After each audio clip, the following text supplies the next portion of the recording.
There's no drug to put in there and make it better. They all disrupt that function. So why do we think that they're helping? If you drink a couple of beers at night and it relaxes you, maybe helps you sleep for a few hours, what's going on?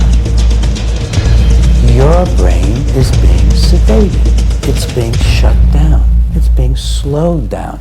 That's not an improvement in function. Viewer discretion is advised. The following is a Bible-based documentary on child psychiatry. If you are a minor experiencing any of the symptoms being discussed today, please consult with a parent or guardian before putting into practice the advice given in this documentary. The truth will set you free. In Jesus' name, may this documentary open your eyes on the evils of psychiatry. There are many parents that turn to psychotropic medication. They go to a doctor and search for answers because their child is acting in ways which they seem and they perceive as inappropriate. So you go to a doctor, the doctor signs a prescription for you. You take it to the pharmacy, you get that prescription, you take it home, and most of the time you don't know what you're giving your child. Some may be antipsychotic medications, others may be antidepressant medications, anti-anxiety medications, mood stabilizers, or anti-ADHD, which is a made-up disease. And you give your child the Adderall, you give your child the Ritalin, you give your child the Seroquel, the Abilify, the Suprexa, the Zoloft, the Paxil. I have taken Paxil, the Vistaril, the Lithium, in hopes that everything improves. But as time progresses, your child simply becomes another statistic, another victim of the pharmaceutical industry. Stop! No! Stop! No! These are not temper tantrums. I just got alone in here! You're listening to the demons inside 15-year-old Brenna Wollenberg's head. Not alone! You don't understand! The voices she can't hide from, I'm never alone! telling her to hurt herself and others. No! What is it gonna solve? Everything! This is a child in the throes of mental illness. Stop. Yes! No! Psychotic episodes where evil spirits tell Brenna to kill. When you have your own child saying to you, I am not a monster. I am not a monster. But I want to love you, but I can't because the voices won't let me. They want her to kill the dogs. They want her to kill us. They especially want her to kill Jen. These videos were taken before her parents had to make an agonizing decision to send her to a permanent residential treatment center. I don't care! Every maternal instinct tells you that this is wrong, you know, that you're dropping your child off and you're gonna leave. I want them to stay in here forever. And Brenna is not the only one who suffers from mental illness. So does the Wollenbergs' middle child, Ailish. I'm worrying about dying, even though I'm, 13? She says the smiles in the pictures she takes are all an act. You think you can be happy? Well, I don't know. I mean, it's been very difficult, and I guess happiness is out there somewhere, but it's really inside yourself, my mom says. So I don't really know how to find it. See, sadness overpowers Ailish. The first time she tried to kill herself, she was just 6. She even tried to kill her younger sister. I just remember that I got really, really angry, and then my hands were around her neck. I had like these bruises everywhere and all over my neck and stuff. And, I mean, it was really scary too. But I mean, I can talk about it just fine now, so. I had lost control. What a sad look in that child's face. But I come to bring hope today, aside from a little bit of education on this topic. For you see in 2 Timothy 1:7 it says, For God hath not given us the spirit of fear, but of power. Demons tremble at the power of Jesus Christ, and of love, and of a sound mind. As I mentioned earlier, many parents take their child as concerned adults, as concerned parents, which any parent would be concerned for their child, and take them to the doctor, expecting to have someone find the answers for their child. But what we see is children being medicated for diseases that are made up. Now, you may think this is an isolated case, but it's not, because just a few miles from where the Wollenbergs live, another family is struggling as well. Jenny, don't do that, sweetie. See, while most families would spend time together after dinner, You ready to go? this is where the Schofields separate for the night. Don't. Sleeping in different apartments in the same complex to protect their 3-year-old son, Bodie, from their 8-year-old daughter, Janny. She was constantly threatening to hurt him, and she would be hitting me. What did you want to do to Bodie when he first came? Hit him. I'm schizophrenic. You're what? Schizophrenic. What does that mean? I see things that right there. And some of those hallucinations are commanding, violent. Kick Bodie. Even as a newborn, her parents noticed something was different. What is it that you see? Something Mommy and Daddy can't see, huh? By 5, the visions grew. Some showing up as people, some as animals. She calls most of them numbers. But what does AD tell you to do, sweetie? Jump off buildings. Jump off buildings? The voices would also tell her to hurt herself, even her parents. Do you like your voices? Yeah. Psychiatrist Mark D'Antonio runs the Child and Adolescent Psychiatric Ward at UCLA. This is a very rare case. You're not going to go to an elementary school and see 5 kids like this. It's very interesting that the word pharmacy is derived from the Greek word pharmakeia, which in the Strong's is 5331. And you find that word pharmakeia in Revelations 9:21 and Revelations 18:23. So interesting that the pharmaceutical industry decided to pick such a word, pharmakeia. When you search that word, you will see that in the Greek usage, it says the use or the administrating of drugs, poisoning, sorcery, magical arts, often found in connections with idolatry and fostered by it, the deceptions and seductions of idolatry. We see this word pharmakeia used in several instances in the scriptures in the Bible. In Galatians 5:20, it says, idolatry, witchcraft, hatred, variance, emulations, wrath, strife, seditions, heresies. Here we see that the word pharmakeia is synonymous with witchcraft. In Revelation 9:21, we see, neither repented they of their murders, nor of their sorceries, nor of their fornication, nor of their thefts. Here we see the word pharmakeia associated with sorceries. Revelation 18:23. And the light of a candle shall shine no more at all in thee, and the voice of the bridegroom and of the bride shall be heard no more at all in thee, for thy merchants were the great men of the earth. And how were these great men of the earth deceiving people? For by thy sorceries, pharmakeia, were all the nations deceived. And the victims, especially from the psychiatric industry, are plentiful. They're plentiful. Who's afraid of you, Beth? John. Your brother. And what is your brother, why is your brother afraid of you? Because I hurt him so much. Mm-hmm. Okay. And what, at nighttime, what do your parents do to your door? Lock it shut. Why do they lock it shut? Because they don't want me to hurt John. Right. And they're kind of afraid of hurting John? Of you hurting John? Mm-hmm. Okay. Are they afraid that you might hurt them? Yep. Would you, Beth? Mm-hmm. When would you do it? Nighttime.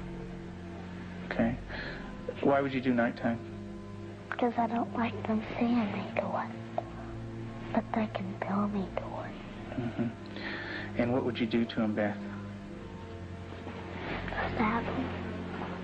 Okay. What would you stab him with? A knife. Okay.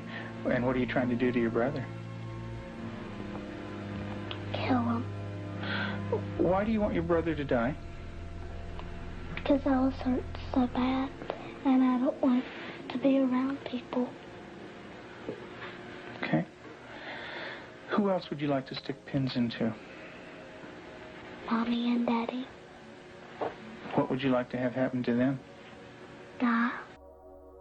In Mark 5:25, we see a story, and it starts, "And they came over unto the other side of the sea, into the country of the Gadarenes. And when he was come out of the ship, immediately there met him out of the tombs a man with an unclean spirit."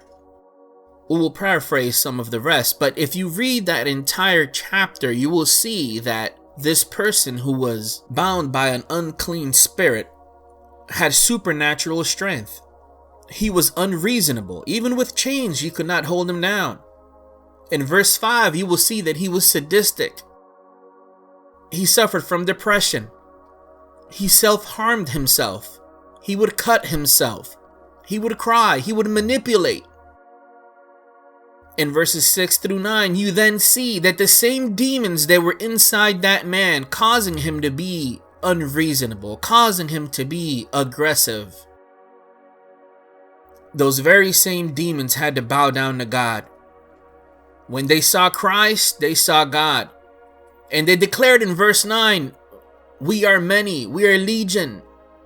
And they begged God not to send them out of the area. That is very interesting that they begged God not to send them out of the area. It appears that some of these demonic entities are territorial, and they begged him not to send them out of the area. From verses 11 through 14 in that same chapter, you'll see that those demons possess a herd of animals, pigs, and then what happens next is death is involved. Whenever there's a demon involved, there's death. But as you can clearly see, the answer is found in God, because they bow down to God. The sad part is that in that chapter, you will see in verse 17 that they reacted the same way that some of you are reacting today. And they began to pray to him to depart out of their coasts. Here Christ had come in there and delivered this man from an unclean spirit. They should have been thanking God for doing so, but they asked God to leave their midst. I pray that in Jesus' name, as you continue to see the possession that these kids are going through in this video, that if you're going through the same thing in your family, that you don't shun God out of the equation. On the contrary, ask him to come in, to deliver your home, to deliver your family. In Jesus' name. Take a look at this.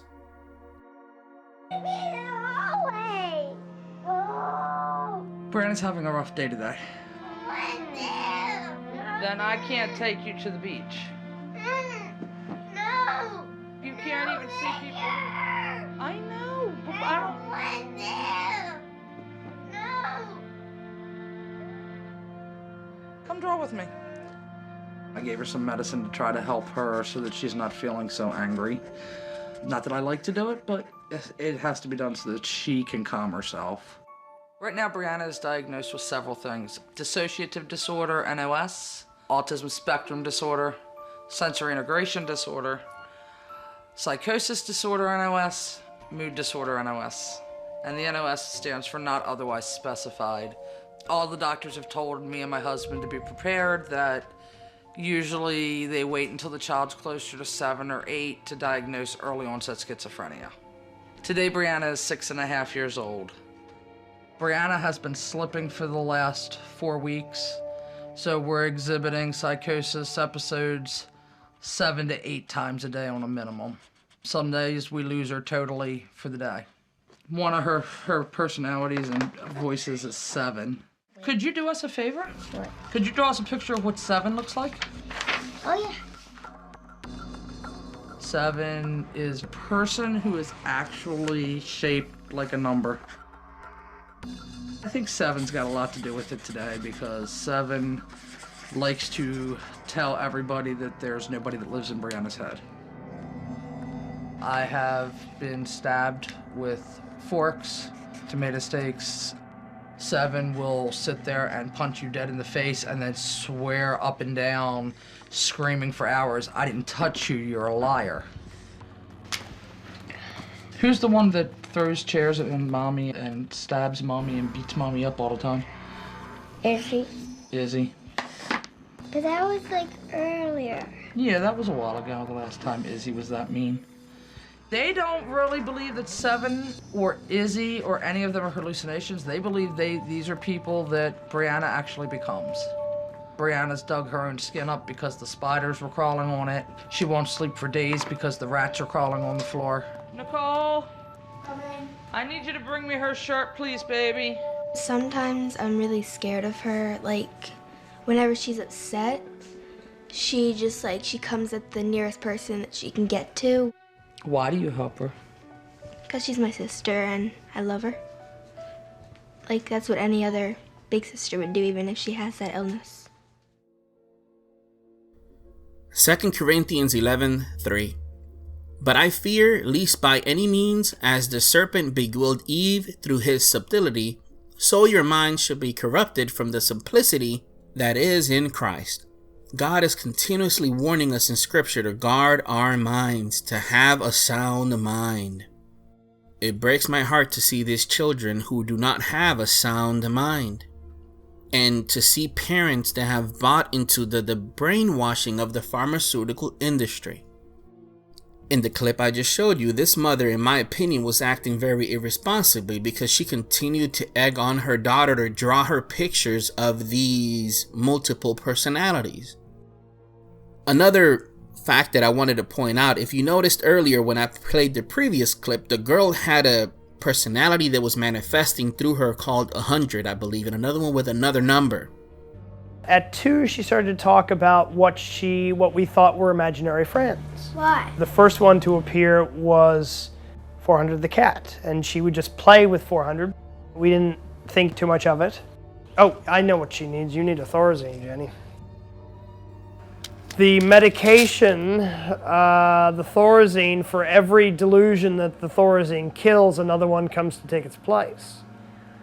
And Jenny's unwilling to let go of the good ones because they're her friends. She had always been very, very social because, of course, we were out all the time. But then, right around her 3rd birthday, she started to become antisocial. She would scream at people if they called her January. She would tell her friends that she didn't want to play with them anymore. At one point, she had probably as many as 20 or 30 friends, and they just, slowly all dropped away. And the number of imaginary friends kept growing and growing and growing. And then at 5, the violence began. She began hitting, kicking, biting, throwing shoes. When I would say that she would hit, these weren't like tantrums. The impact of her blows was like she was fighting for her life. And there was no warning. One moment she's like, I love you, Daddy. And then all of a sudden, she is literally trying to scratch my eyes out. She would be like that for 10 or 15 minutes, and then she'd come dead after it. Slowly became obvious, but not till she went into UCLA, that she was disassociating from those violent moments. This is Miss 60. And really didn't remember them. She knew that she'd done something wrong, but she didn't know what. She was 5 years old and he was born, and she was running around the hospital going nuts before any medication. I grabbed her. I just grabbed her and put her on my lap. And she turned to somebody who was not there and said, "Ooh, she's not pregnant anymore," in that kind of a voice. And it kind of freaked me out. I'd never heard her talk like that. I'd never heard her talk specifically to like somebody else. We knew she had all the imaginary friends, but it didn't quite, it started to sort of add up, basically. But we did take her to a psychologist because it got to the point where we couldn't live with her. These are 2 different documentaries, folks, that I'm showing you clips of, and both of these kids are manifesting that there are demons. In my humble opinion, there are demons, and I think that it is factual according to the scriptures. These are demons. that are manifesting themselves as numbers. In this case, the girl actually drew what was manifesting inside of her mind, but the parents are responsible for this to some degree because they're egging the child on. They're not guarding their child by simply talking to the camera on the side, mentioning what the child has. No, they're saying this kid has 7 personalities inside of them. I believe it's because of the brainwashing of the medical industry. Not only that, but nowadays you're rewarded to medicate your child. In many cases, you can put your child on Social Security. And that's all part of the deception. But how is it that parents fall for this deception in the first place? It's because whenever you start giving these child medications, you give your child some Adderall, you give your child some Ritalin, you give your child some Strattera, some Seroquel, some Zoloft, some Prozac. Initially, you're going to see some improvement, and that is because the main area that these antipsychotic medications affect is your frontal lobe. You use your frontal lobe nearly every single day. You use it to make decisions. You use it to know what you're going to eat, what you're going to drink, what you're going to have for breakfast. It all comes from the top of your dome, from the frontal lobes. When you're going to study, when you're going to sleep, when you're going to think. The frontal lobe also controls your personality. Every single one of us has a specific personality that God has created you with. Some of you are more hyper than others. Others are more calmer than others. The frontal lobe helps you plan. It helps you process such things as planning. Let's say, for example, you're planning a vacation later on this year. Your frontal lobe helps you process that. The frontal lobe is also there to help you speak fluently, without fault, meaningfully. It helps you solve problems. It helps you solve emotions. Your emotions lie within the frontal lobe for the most part. So this is why these medications seem to work at the beginning and they hook the parent, because they're basically dumbing down your child. They're taking the mind of your child captive. And if you're an adult taking these medications, they're taking your mind captive. And just in case you think that I'm making this up, that's fine. I'm going to play you a clip of a doctor, Peter Breggin himself. Listen to what he has to say about it. Every single psychoactive substance disrupts that function. There's no drug to put in there and make it better. They all disrupt that function. So why do we think that they're helping? If you drink a couple of beers at night and it relaxes you, maybe helps you sleep for a few hours, what's going on? Your brain is being sedated. It's being shut down. It's being slowed down. That's not an improvement in function. It's actually a harmful dysfunction. For example, if you all of a sudden had to do something important, if I'm a psychiatrist, as I am, and I'm going to answer the phone and I have a distressed patient, do I want to have 2 beers under the belt? Of course not. I need my frontal lobes functioning. And I hope my patients' frontal lobes are functioning, which is, by the way, why I don't start people on psychiatric drugs. Any psychoactive substance, alcohol, marijuana, any psychiatric substance, marijuana, alcohol, Prozac, Abilify, lithium, Ritalin, Adderall, it doesn't matter what the substance is. It's impairing that function. Well, why does it seem like it's helping? We already saw that it might seem like it's helping if you want less function at night and you just want to have yourself pressured to go to sleep. It's an abnormal state, pushed into sleep by a sedative. But basically, all psychiatric drugs take the edge off your frontal lobe function, off of your caring, your thinking, your feeling. And that's the primary effect that most of them have, that people seek. We have less pain. It's an anesthesia of the brain. and hence the spirit or soul. All psychoactive substances tend to do that.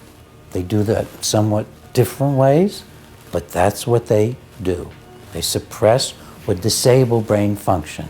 In my books and articles, I call that the brain disabling principles of psychiatric treatment. The brain disabling principle of psychiatric treatment.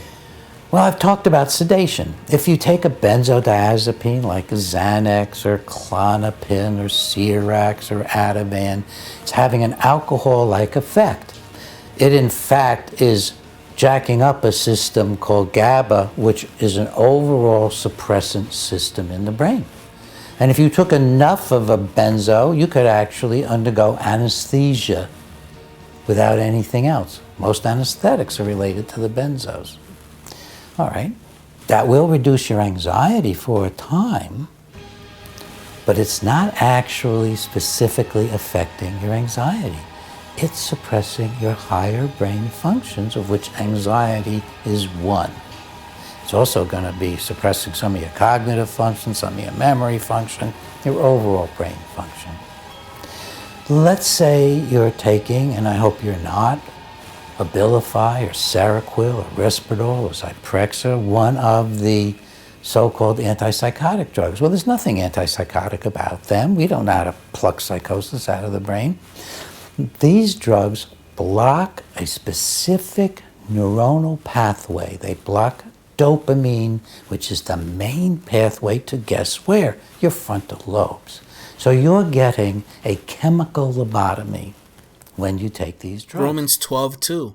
And be not conformed to this world, but be ye transformed by the renewing of your mind, that ye may prove what is good and acceptable and perfect will of God. As you can see, these antipsychotic medications that your child is taking affect your child, and you see initial improvement because it impacts their frontal lobes. It dumbs down your child. But how did your child get corrupted in the first place? How did your child get so anxious in the first place? How did your child start to suffer from depression at the age of 8, 9, 10? Some 15, 16, 17. How did you as an adult become so depressed and so quote-unquote bipolar? It is because most of what you hear in your ear is processed through the frontal lobes before anything else. This is why music has such a powerful effect on our brains. When you listen to music, it goes through your frontal lobes. And it gives you good emotions. It gives you bad emotions. When you're watching a horror film, not that I'm endorsing that, by the way, but just giving you an example. As soon as the killer is coming out from somewhere, you hear music that is suspenseful. It prepares your body for that attack. If you're watching a sad movie, maybe you're watching Titanic, and they put that little romantic song, right? Or you're watching a documentary like this one. Music enters your body through the frontal lobe, right? Through your ears, goes through your frontal lobe. It carries out emotions of pleasure, of sadness, touching you deeply, and so forth. The same way anything that you watch on TV, for example. Your child is there being raised by the television set, and then you wonder why your child is thinking the way he's thinking. Look at these child actors from Disney. From Britney Spears to Miley Cyrus, all of them simply turn out so wonderfully great when they grow up older, don't they? No, they don't. They create these actors so that your kids grow up with them. And as they grow up, they always seem to rebel. They always seem to fall into drugs. They always seem to fall out of the tracks. As a parent, you need to conform your mind to the knowledge of Jesus Christ. You need to have a sound mind. And you need to guard your children. Because the devil himself corrupts your children with a lot of the entertainment that we see. And then when your child is hyper in school, why is he hyper? Because, well, he hasn't played much. When you and I grew up, we were outside playing all day long. Kids now play with their iPads more than they play outside. Is that not true? That's why kids have so much energy at school. And then when your teacher says, "Hey, your child is too anxious. He has ADHD. You have to medicate him." Why? Because most schools now, not all of them, but most schools are even asking for psychiatric evaluation of kids before you even enroll them. And what happens then? You have a doctor, and the doctor looks at you and he starts talking, and he tells you that your child is ill. Maybe your child is shy. Maybe your child is not comfortable talking to a stranger. But in a 5-minute session, I want you to understand something. I want you to listen to me, okay? The reason why you act the way that you do, fidgeting, daydreaming, running and climbing excessively, speaking out of turn, inability to pay attention. You with me? That's a symptom right there. That's on the list. You have ADHD. You have a brain dysfunction. You are chemically imbalanced. You are mentally ill. you come out of there with a prescription. And if you don't give that child a prescription, then the school counselor is going to say that you're being a bad parent. And you're going down a rabbit hole that's never going to end. Because the government wants to raise your children in this country. The first question at President Kennedy's news conference deals with the Supreme Court decision that a New York school prayer violates constitutional separation of church and state. The president's statement is in the nature of an effort to calm the storm over the decision. Well, I haven't seen the measures in the Congress, and you'd have to make a determination of what the language was and what the effect it would have on the First Amendment. The Supreme Court has made its judgment. A good many people obviously will disagree with it. Others will agree with it. But I think that it is important for us, if we're going to maintain our constitutional principle, that we support Supreme Court decisions even when we may not agree with them. In addition, we have in this case a very easy remedy, and that is to pray ourselves. And I would think that it would be a welcome reminder to every American family that we can pray a good deal more at home, we can attend our churches with a good deal more fidelity, and we can make the true meaning of prayer much more important in the lives of all of our children. That power is very much open to us. And I would hope that as a result of this decision that all American parents will intensify their efforts at home. June 25th, 1962. It's a day that marks a big difference in terms of how children were being taught in public schools. That was John F. Kennedy trying to console the masses that, hey, it's going to be okay. Reminds me of when Obama said the same thing when same-sex marriage was approved across the land. Hey, it's going to be okay. Yet when you look at the statistics around America, in public schools, you know and you see that it is not okay. America is not #1 in terms of education, and American schools are actually on the decline in a very fast rate. It's okay. Cheryl Tackett says she's trying to comfort her 6-year-old daughter, Lanira, but she can hardly get the words out herself. I just started crying. I couldn't do anything but cry. She says she couldn't keep it together when the school told her what happened. She was choking her and banging her head viciously on the toilet and covering her mouth. She says it was a premeditated attack, and the 5th grader knew exactly what she was doing. The girl just said she wanted to talk to my daughter. She pulled her into the bathroom and then proceeded with the attack. When Lanira's 1st grade teacher was finally able to get into the bathroom, she was lying bloodied on the floor. Her clothes were soaking wet, her backpack was soaking wet. And she says it didn't start today. Tackett says she told the school last week that the 5th grader had threatened Lanira on the bus and told her she was going to beat her up. But she never thought it would get this bad. She goes on describing it. She can't really finish it. She cries. She's traumatized. She doesn't want to go to bathrooms by herself anymore. She says she just wants her daughter to feel safe. My baby, like, who would attack a innocent, like, 6-year-old? You see, you've taken away God from schools. And in taking away God from schools, you take away conviction from schools. And when you take away conviction from a child, they're going to be rebellious. They're not going to respect moral authority. Not only that, but when you look at what is happening in public schools.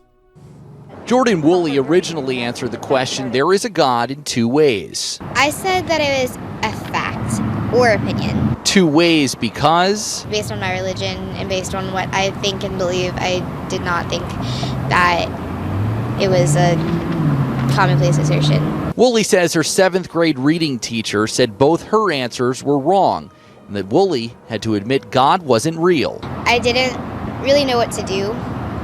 So the first thing I did was tell my mom. Jordan's mom, Chantel, couldn't believe it. That a kid was literally graded against her faith in God in a classroom. So who would want that to be known? Today I was given an assignment in school that questioned my faith. Jordan made sure all of Katy and beyond knew about what happened by testifying last night in front of Katy ISD's Board of Education meeting. So the kids were like caught in a catch-22. If they argued for their faith, and they were being told that they were arguing against their faith, and that happened in the classroom. Today, Katy ISD released a statement saying in part that the assignment was intended to encourage critical thinking and dialogue and not question any student's religious beliefs.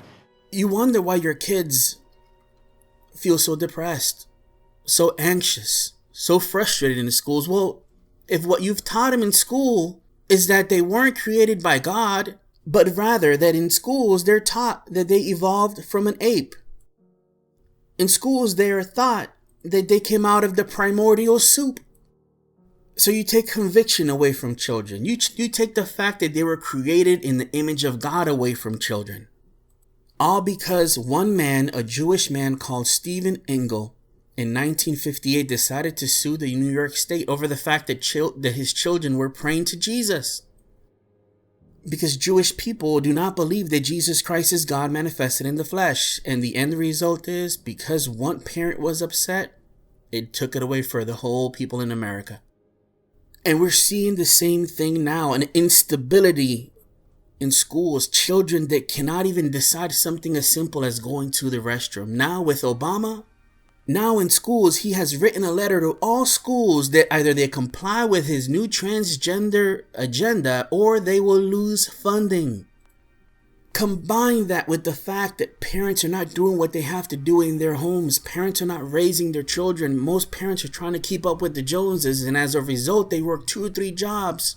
Mommy's never there. Daddy's never there. And when they're there, they're not paying attention to their kids. And what do you have? Utter chaos in children. And it is manifesting in a huge way in public schools. And this is why your children are going through what they're going through. You better wake up. A lonely girl stands alone, not a friend and a cold, cold soul. But my friend says, like, everybody has a teeny piece of bipolar. I'm like, not really. That's just normal. That's just, everybody has feelings. The worst part of having bipolar disorder is when I feel like I want to scream and burning and angry. I might say things I don't mean. The opposite feeling is when I feel really happy and excited and all tingly and smiley. Well, when I have the mood things, it feels like clouds, sort of. The rain cloud is a sad cloud. Thunder and lightning is the angry cloud. And the rainbow is the excited one. It's not a cloud, but it's related to weather. Here's your plate, Melanie. Okay. Do you want any sugar with your tea? Yes, please. I love sugar. Yeah, I can tell because I get so hyper. I remember feeling like I was a bad kid because, yeah, I just did feel like that. I was scared that I was gonna die. I was just always afraid of dying. Then later I was really happy and thought I was going to go on a tire swing to Princess Land. I sometimes feel like when I take the medicine, like I'm more boring and don't believe in magic and stuff, and sometimes I feel sad about that. Well, I still believe in magic, but sometimes it just feels like that. 1 John 4:1. Beloved, believe not every spirit, but try the spirits, whether they are of God, because many false prophets are gone out into the world. Before you medicate your child, you have to ask a lot of questions. One of the ways many psychiatrists, get you to actually medicate your child is by telling you that he or she has a chemical imbalance. Now I want you to ask yourself, how can that doctor who has not ran a single blood test on your child tell you that your child has a chemical imbalance in their brain? Very important questions here. How can a psychiatrist who's only seen you for 20 minutes already have his pen and pad ready to write you a prescription for a chemical imbalance, for bipolar, for ADHD, for manic depression, for schizophrenia, without running any actual physical test that you can prove? Let's take a look at this mother. Her child died because of these drugs.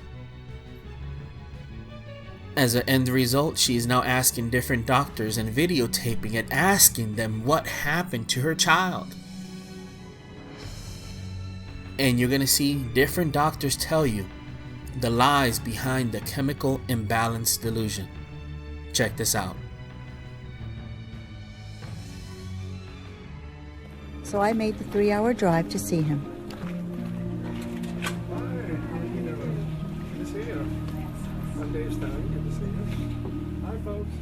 Tell me what brought you to drive all the way down here. Well, we went to a doctor, a psychologist.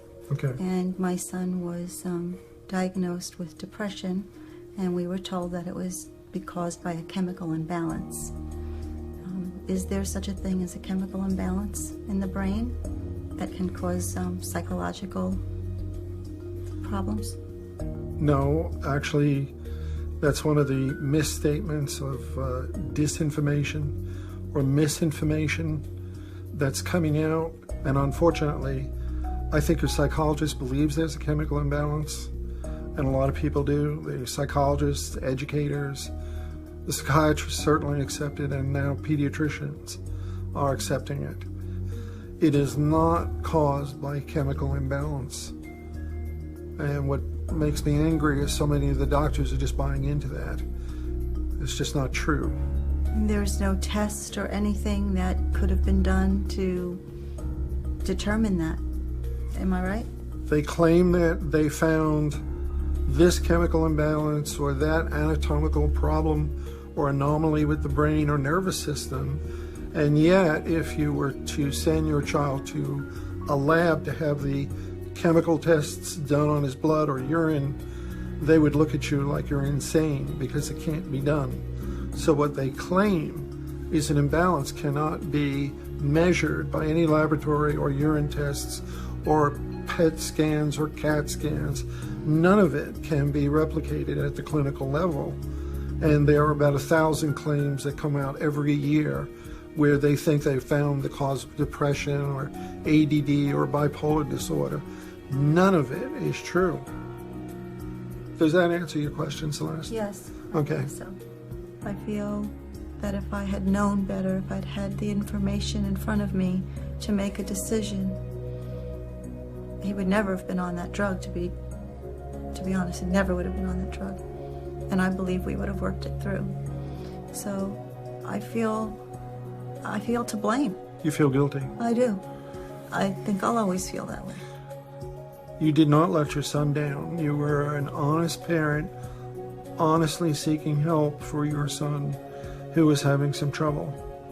And if you went to the bookstore, the books would say the same thing. The same garbage would be inundated through all the bookshelves. So you'd pull one book after another book after another book, and all you would get is chemical imbalance or a neurological disorder and all this. And they need the drugs, and the drugs and therapy, the combination is the way to go. You would have gotten it from everywhere you would have looked, except the very few scholars around the nation and the world that are fighting this. And we're a rare breed. We read deep into literature. You're not at fault, Celeste. I think your attitude will change. But right now, the prevailing and pervasive attitude is what you walked into. It makes me angry. I feel anger at hearing your story. Dr. Stein, thank you so much. God bless you, and I'll help you any way I can.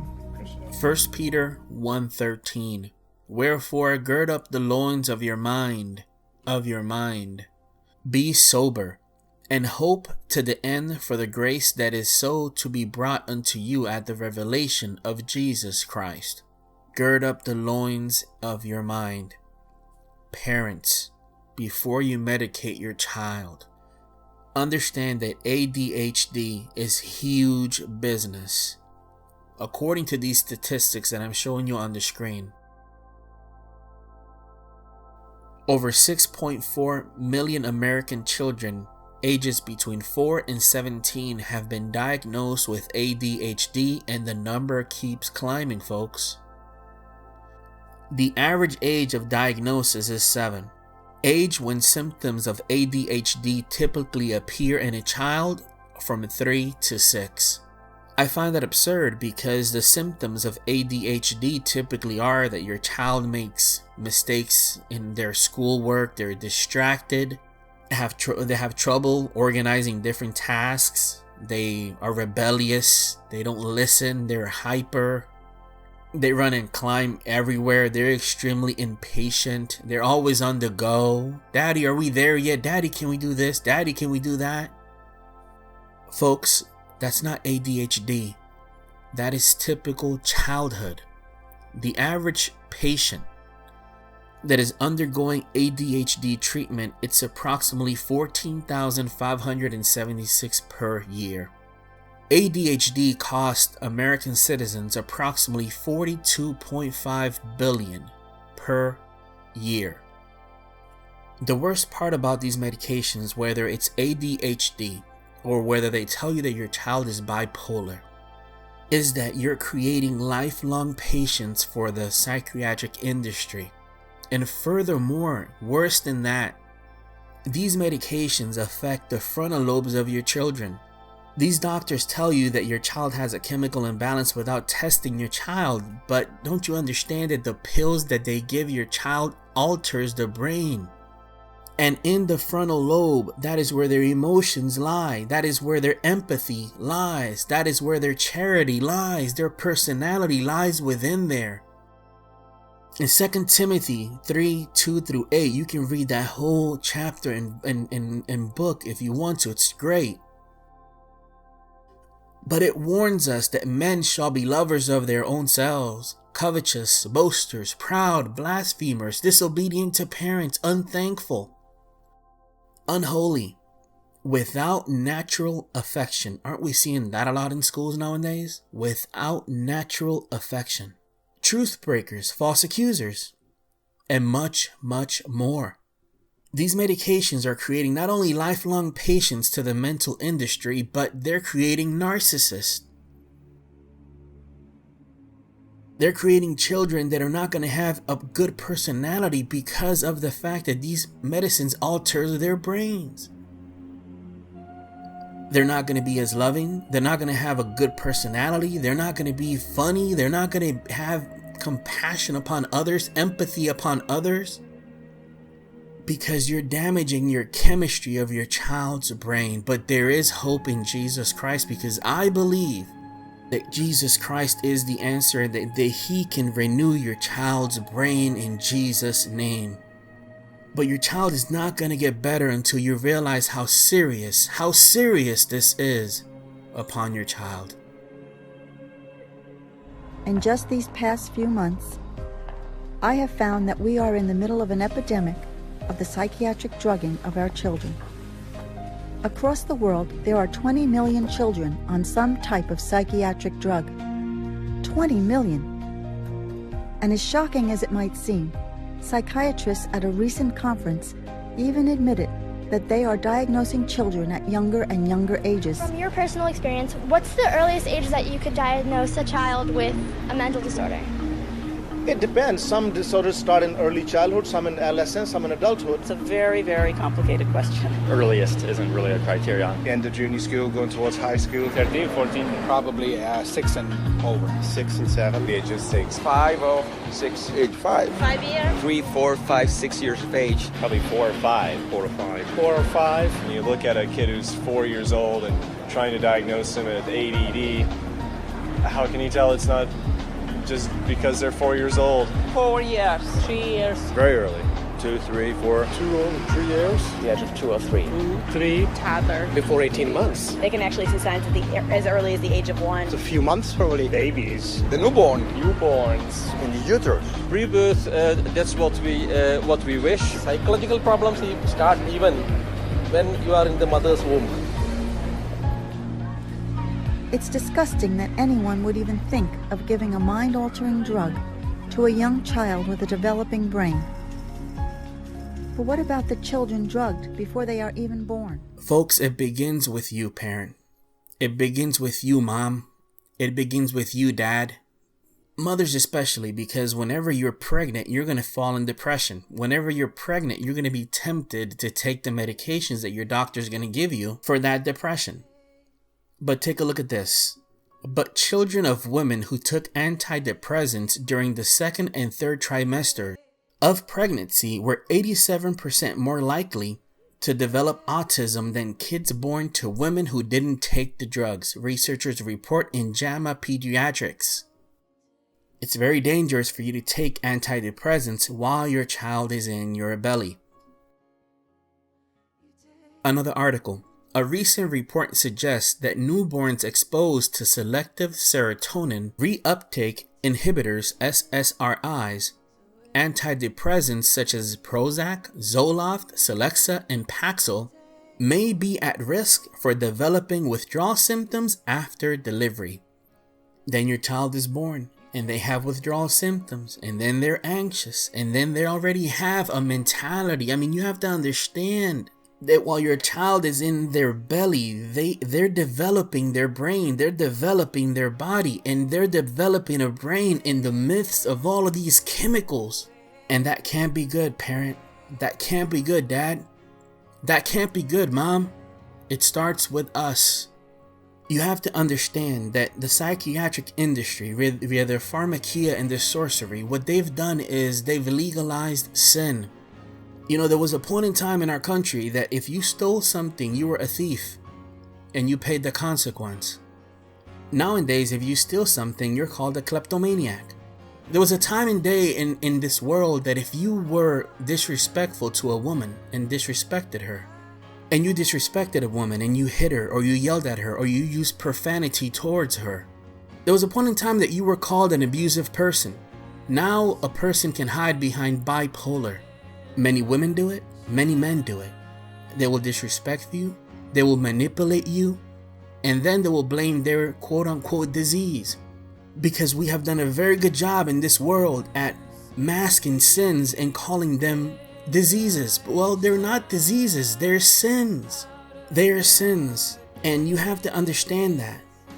I am in no way saying that you should not visit a doctor, because you have to understand that there are different diseases in this world.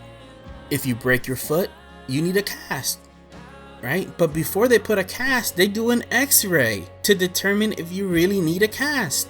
If you're diabetic, if your pancreas is not producing any more insulin, they have to do tests to determine it before they give you insulin. If you have a heart valve problem, they cannot just give you a medicine for it. They have to do tests. They have to do a stress test. Yet in the psychiatric industry, it is the only type of industry where they're legally poisoning your child. They can do a 10-question pamphlet, and based on your replies, you're depressed.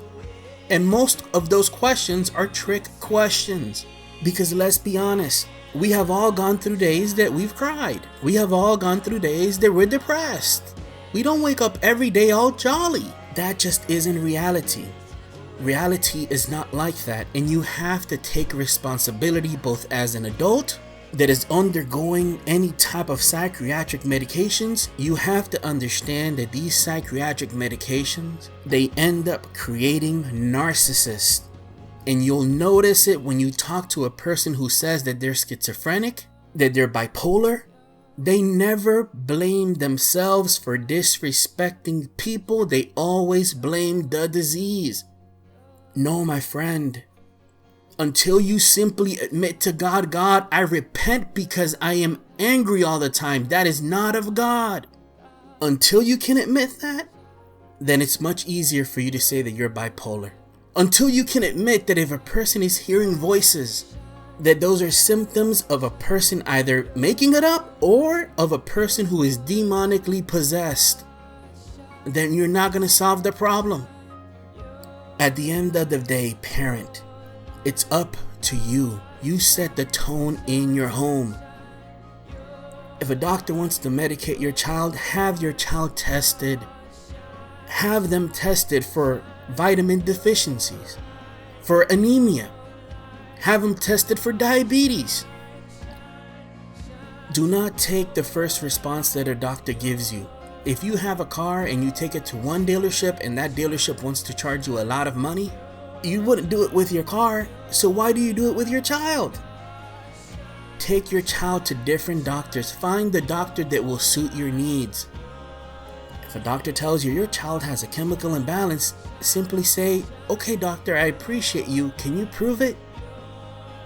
It is that simple. And friends, you're going to have to teach your children 2 Corinthians 10:4-5. I've given you practical advice in this video, but at the end of the day, there's only one that can help you, and his name is Jesus Christ. For the weapons of our warfare are not carnal, but mighty through God to the pulling down of strongholds.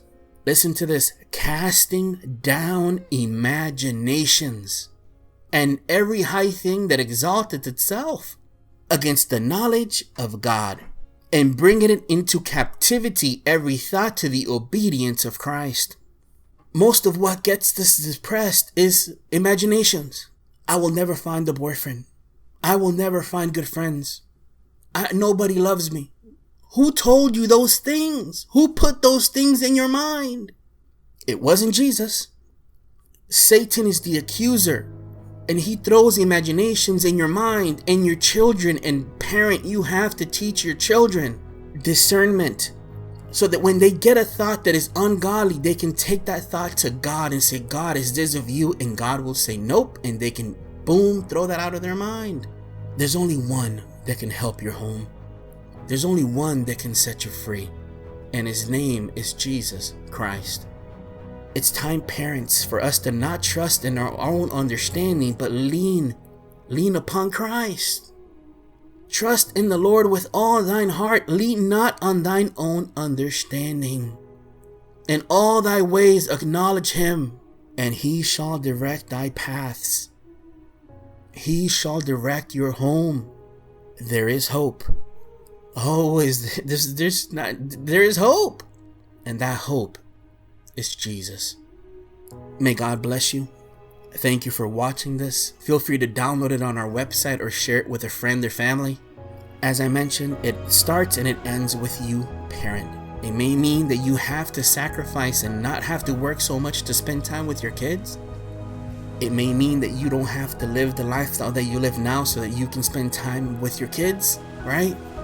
But at the end of the day, they're worth it. They're worth it. May God bless you. I love you, and thank you for watching. God bless.